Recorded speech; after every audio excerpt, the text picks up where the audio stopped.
Well, we're up to episode 5 of the Car podcast, and Lachlan, welcome back. Yeah, it's good to see you again. Yeah, likewise. If you haven't seen us yet, we've recently started putting all of our catalogue now on Spotify and Amazon Music as well, so check us out there. Don't miss out. Yeah, no excuses to miss an episode. Yeah, and if you found us on Facebook, make sure that you follow us on YouTube. Yep.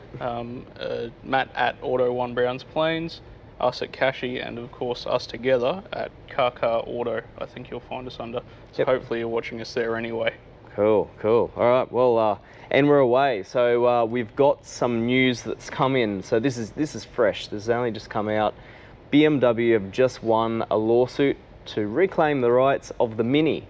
So a Chinese company, and I'm gonna say it's probably pronounced wrong, but let's say it's Beijing S-Tech Technology. They came out with a plan to do an electric car, which, let me show you, this is what it looked like. Oh wow, that's almost a direct copy. And we'll pop up the picture there for you guys. Yeah, so that was their design. Yeah, that's like the classic Bulldog front Mini. Yeah.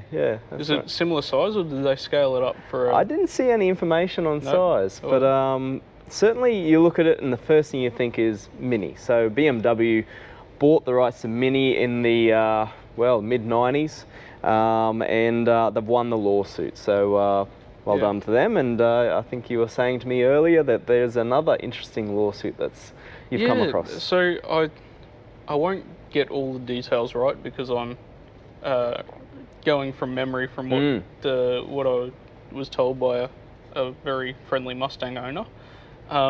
But the Eleanor car, as we know it, is now pretty much free game again. So for many years, because of the Gone with 60 Seconds franchise, the Eleanor car was considered a actor in the car, and the estate of the director, or the estate of the screenwriter, had claimed that as an actor she was entitled to. Wow, they're claiming everything. They're willy-nilly just saying this is mine, that's mine. Yeah, but you can't claim that. That's a car. It's an established car, right? Exactly, and that's what we found in the lawsuit as well. Apparently, an unlikely competitor, Shelby American, took them to court because Eleanor itself was based off of a 350 GT, a Shelby manufactured vehicle. So of course you can't claim that something that someone else made is yours, and they've finally won it back. So lots of people can go again and build Eleanor replicas. There you go. Yep. Seems all is right in the world when those sort of cases come through, and a bit of common sense prevails, which is not always the case. But just the little wins for the car enthusiasts. That's good. All right, well that's an interesting one. Another one I came across recently is Porsche's come out with a rooftop tent for the Taycan. Really? Yes. Yeah. So you'll be taking your $200,000+ I think that's about EV right, station wagon out into camping. the bush? Yep. So next time you're out in the bush and you see a Porsche Taycan, no, they're not lost. They're going camping. You might not see them. They might go past you so fast. Yeah, what is it? 0 to 100 in like 3.5 seconds or something like that. 4-door. So this tent, it cost $7,000 US. Yeah. US. So this is not a cheap tent. Does it come with some good features? It keeps the weather out. It's got a mattress. It folds. It's just a normal rooftop tent. Yeah. But yeah, as you may know, you can buy a rooftop tent for a fraction of the price, but it doesn't have that Porsche design, sort of badge on it or anything like that. It's amazing what Porsche Design will stick their name on as well. The yachts, watches, model cars, bicycles, all with that Porsche Design logo, and I think all pimped by Porsche. Yeah, absolutely. I think recently I saw a yacht that was designed by Porsche as well. Ah, cool. Yep. Must Super be a yacht. fast yacht. I don't think it was very fast at all. Okay. It was, I think it was 100+ feet, so it might have a top speed of 15. Ah, right. And that's a lot of feet. Yeah. Wow. Okay. Well. But it's interesting you mention off-roading and luxury manufacturers. Yep. I don't know if you've seen it yet, but the Lamborghini Huracan Sterrato, I think it is. Basically, all I'd do is type in Lamborghini rally car into Google, and it pops straight up. So raised, bigger wheels, all that sort of gear. It's a mental-looking bit of kit. Yep. It's going to have the same V10 Yep. as the Huracan, which is what, over 500 horsepower, something like that. Enough. All-wheel drive. Yep. DSG, off-road tyres, plastic fender extenders. Oh yeah. Yep. A pretty fancy paint job, and little LED spotlights on the front as well. Ah, yes, the old rally lights on the front. Yeah. I love it. Okay, we'll chuck up an image there.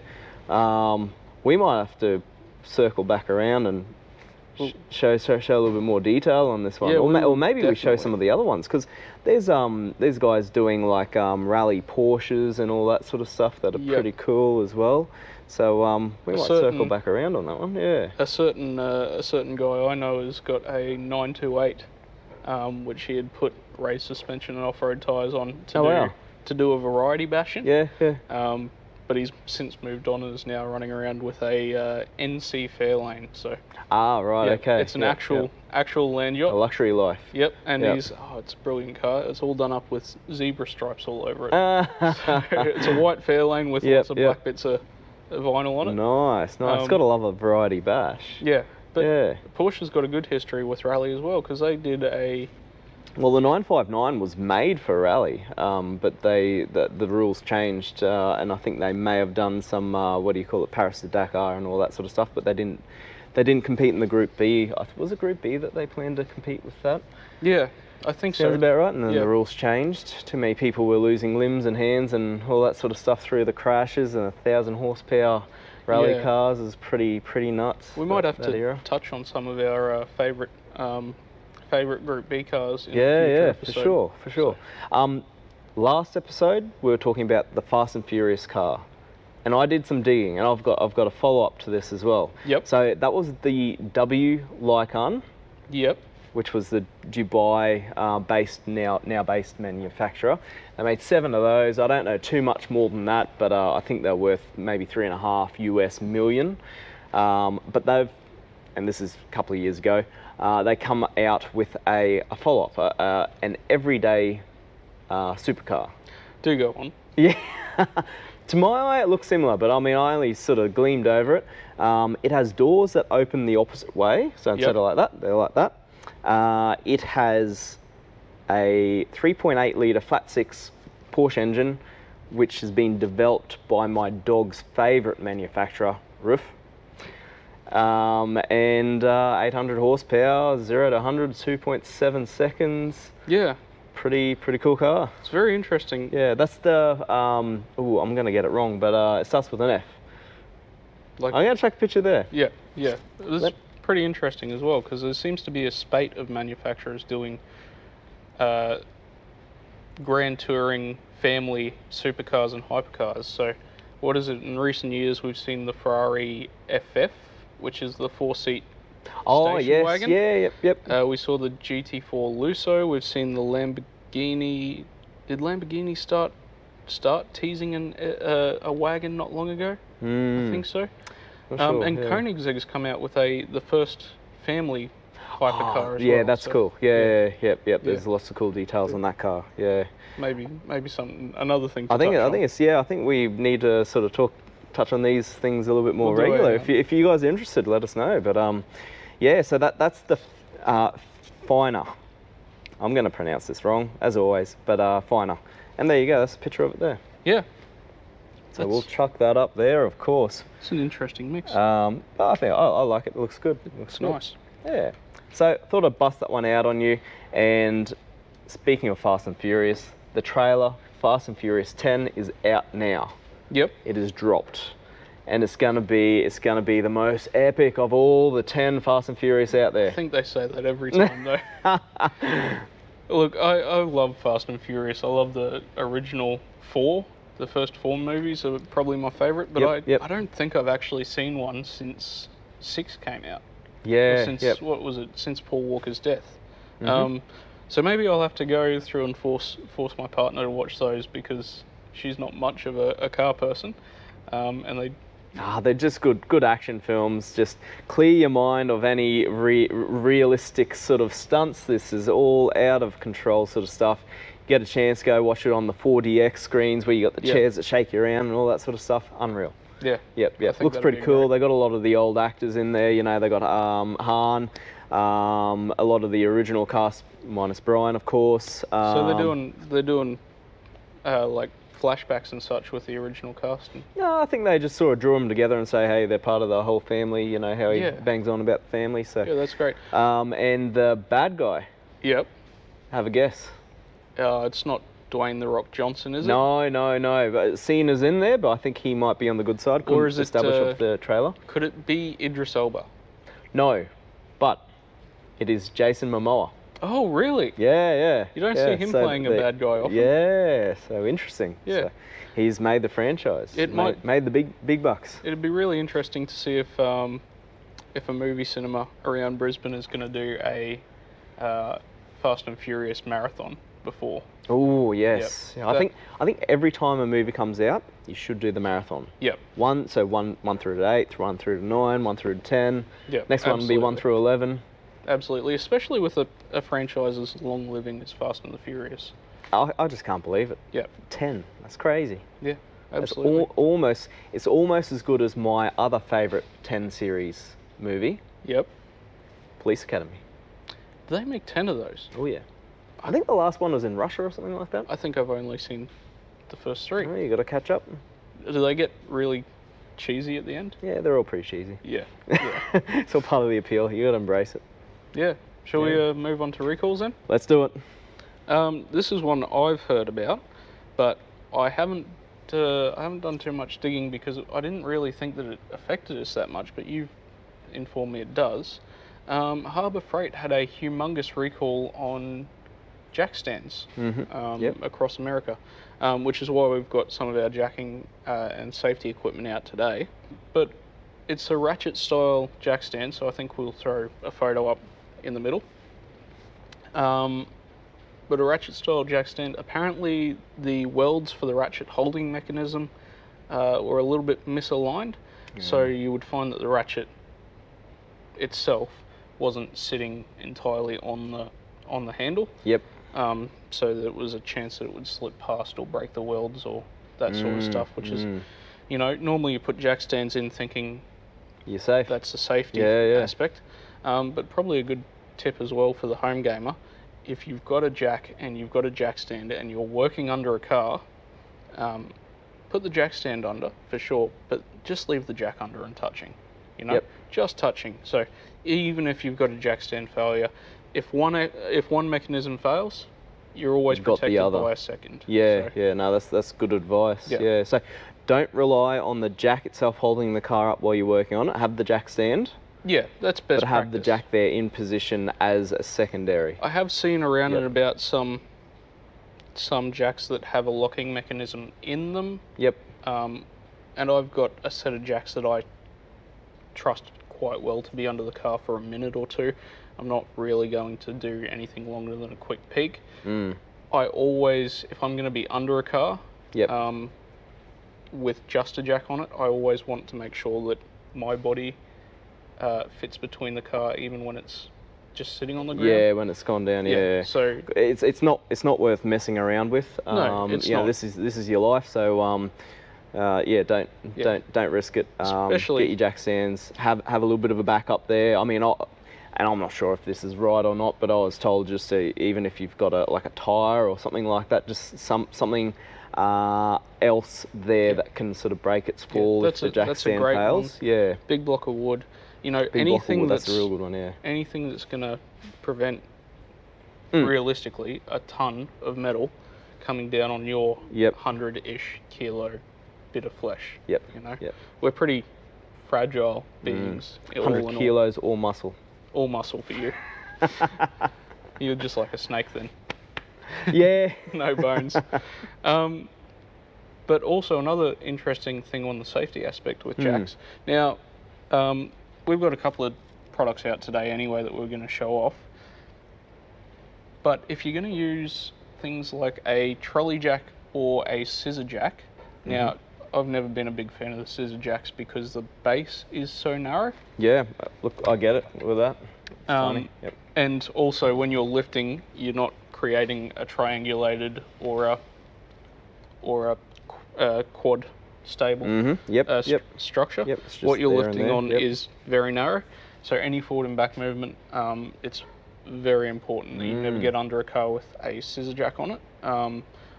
Also, the same with trolley jacks. So it's something that I've noticed a bit being a mobile mechanic, is that you should always check as you're like a third, halfway, 3/4 of the way up, check how your trolley jack is sitting. Yep. Because as you come across, as you pull it in under the car, they don't always pull in straight and they start to lift up. Yep. They might lift up one wheel.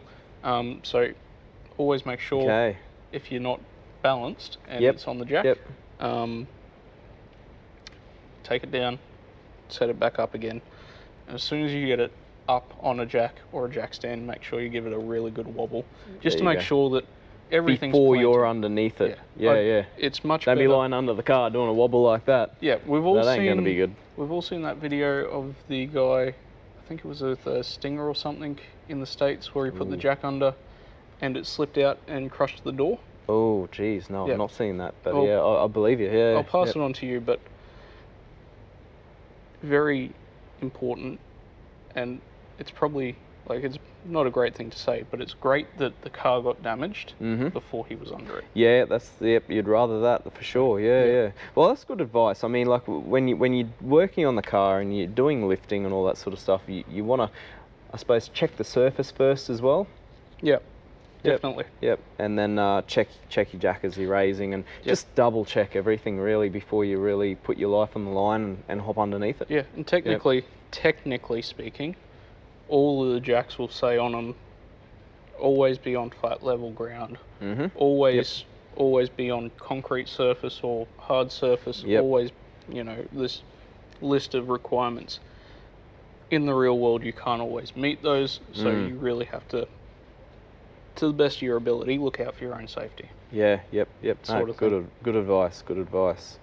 All right, well, shall we tie that into a product? Yeah, go for it. I'll let you talk about we got king chrome jack stands here, and there's one that Lachlan really likes, so we'll just pop it out and show you why. You'll have to excuse some noise here. So I really like these small size king chrome style. Not the king chrome brand in particular, it doesn't really matter too much to me, but this style of jack stand. Now there's a couple of reasons I love it. It's got a nice wide foot on it with a big V in it. Not a super tall V, but just big enough to hold the sill or the suspension or whatever's in there, right? Gotcha. Secondly, these don't have a ratchet mechanism in them at all, so there's no risk of it slipping, which is something that I really love. And then something that I am particularly fond of is A, they collapse down to a really small size, and B, if you've ever worked on a car, sometimes to get a jack out of the way or a jack stand out of the way, you can end up in a situation where you've got to lift the car up really high before you can move it. Yep. I love with these, same works with the ratchet ones, you can just get it so that the jack lifts off the pad, and you can pull the pin out from the side and it'll just drop down. Beautiful. Yep. It prevents extreme lifting of a vehicle. If you get a vehicle up on an angle, you run a risk of it slipping off a jack. You're really increasing your safety by minimizing the amount that you have to lift a vehicle. Very good. So there you go. On a good thing there. Great little product. Yeah. And I think you've got some similar products on special this month. We've got some coming up, so watch this space. Yeah. Can't announce it just yet. We don't want to spill the beans too early. And then, so what's the go with these impact jacks as well that you've got? Yeah, so this one here is just an example of one that we sell. They come in a blow mold case, so easy to carry around, not too heavy. But it's got a nice low point there, so for some of your cars that are a little bit lower than others, it can get under there and do its work. So a lot of it's based on convenience and height. But sometimes it is worth checking if you've got a really low car, will that height work? And also, will it go in far enough? Because sometimes it'll be quite low there, but you might not be able to get it in all the way because of that sort of, what do you call it, that taper going up there as well. So there are other ones available that are low and long. So sometimes, I mean, we're happy to do it. If you've got the car here, we'll go out in the car park and see if it is the right size for your car. So that's something that's worth checking out. Yeah, I actually quite like how this jack looks. So it's got a good little plate on it to protect any of the cylinder stuff on it. Yep. It looks like it's got a pretty low roll under height. This swan neck design on it is a really nice feature. You don't see a lot of smaller capacity jacks with that kind of design. And it's also, again, it's got that nice little V-groove on the pad.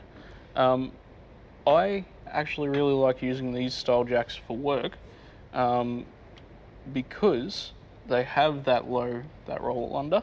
But they still have a pretty good lifting height, so just enough that you can safely get under there, put your jack stands under, whatever. So some of the cars that you probably need that kind of swan neck on, and some of the cars we see quite often are the Abarth. The 595s. I love the Abarth, I think a lot of the Commodores as well, they're starting to have the low side skirts and then a little cutout that you put the jack in. Gotcha. And those all need that kind of swan neck design. If you've just got a straight cut, even if the jack is low enough, you find it pushing on the side skirt. Damaging your car. Don't want to do that. No, makes sense. Yeah, well, there you go. And then I think we just had this one here as an example of what comes in the car. This is probably good for maybe changing a tyre but not getting under the car like you were suggesting before. But yeah, sometimes you pick up a car and previous owners just got rid of it or kept it or whatever. So just small format, you can fit in the boot easy. Yeah, I can't remember the exact Queensland requirements because I'm not a roadworthy inspector myself. But I believe the car has to have a cool toolkit in it, especially if it's fitted with a spare. Has to have a toolkit with it, and that toolkit has to include a jack or something like that. So that's why a lot of companies still sell these, is they go missing. But a really good trick, especially if you're going to have one of these around, we all know, most of us know how hard it is to jack one of these up. Get a little bit of grease as soon as you buy it, run it all the way along the thread. Run the thread through. Great idea. They get a little bit sticky or rusty, and especially when you've got a bit of weight on them, you can get really tight spots. Just a little bit of HTB or something like that, molybdenum grease, which is a really fun word to say. Molybdenum. I'm not even going to try. But molybdenum is a metal infused grease. As the metal dries, it's like graphite powder. So it continues to lubricate even when it dries. Even when it's dry. Just wipe a little bit on, run the thread all the way through, all the way back. Wipe off any excess. And you'll it's have going to be easier to use and it's going to last longer. Yeah, exactly. Good tip. Cool. Well, the last thing on our list is phone holders. Do you want to take it away? I can take it away. You might have some safety things that you can add to this because you're the safety guy. But I just want to start on your most basic one. So this one here, see if I can pop her out. This one here, it's just like a suction cup to the glass, and then it's got a clamping mechanism there to clamp onto your phone. Quite a long neck, actually feels pretty strong, which is good. And then you've got some adjustability there, and this spring mounted, so put your phone in, spring clamp on, and then you've got your big suction cup there as well. Do you have to? That's the start. That's the basic one. I have seen your phone, and it's something that's occurred to me recently. Do you have to buy a specialised phone mount to run yours in the car? Because I don't think there's any way. You'd probably go a tablet. So it's a big phone. You'd go a tablet mount, but I mean, the beauty about these Samsungs is that I just go normal mode. And that probably fits in fine. They're quite narrow, so it works fine on that. I don't mind these style mounts. I do find them frustrating because eventually they do just fall off, especially in our I'm with you. Yep. in our weather. Yep. Something about the heat on the glass. Yep. I think they come with a little bit of sealant pre-applied, and then I think the heat on the glass just ruins that. I always find that they get a little bit worn out in the holding mechanism though.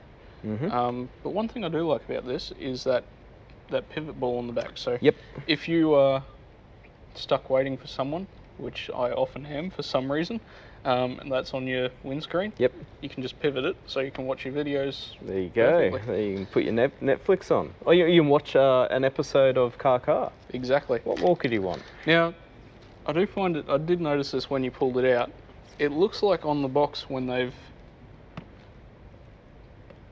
taken a photo of it, looks like they've put it in a pretty obscuring spot. It's something to be conscious of, yeah. So now that is the safety aspect that I will mention with phone mounts. One, in Queensland, using your phone at all is technically very, very illegal. Yep. And two, having it obstruct your vision is also a demerit, not a demerit, a fine. So anywhere in your field of vision, you can cause issues. So what I like to do is either make sure they're all the way off in the right hand side in the corner of the windscreen, so you've got as much visibility of the road, or all the way up behind the rear view mirror, something like that, so that you've got, if you need to see a map or something, you can just look up, but never in the middle of the windscreen, never in front of you, anything like that. You're going to have a pretty bad time, and you might get yourself into an accident.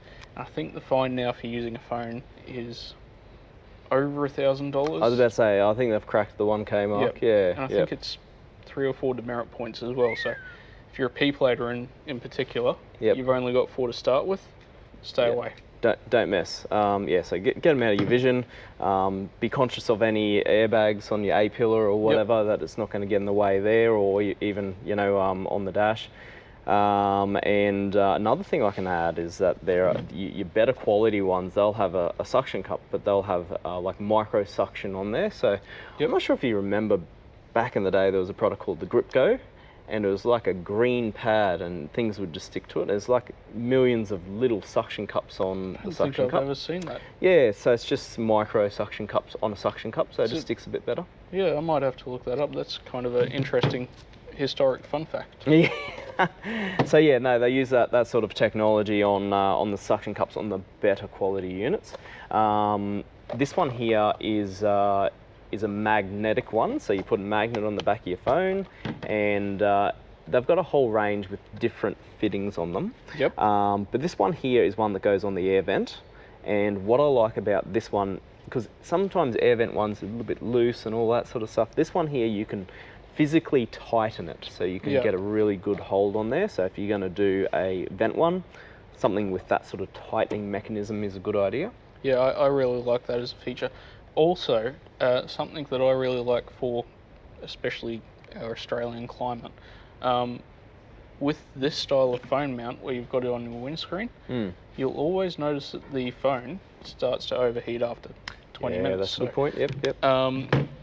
Every time it does it, especially my partner's car has had the phone mount. She used to live in Bundaberg where it's quite hot all the time. Have to take it off, put it down off of the phone mount, hold it in front of the vent for a couple of minutes until it stopped overheating, stopped doing strange things.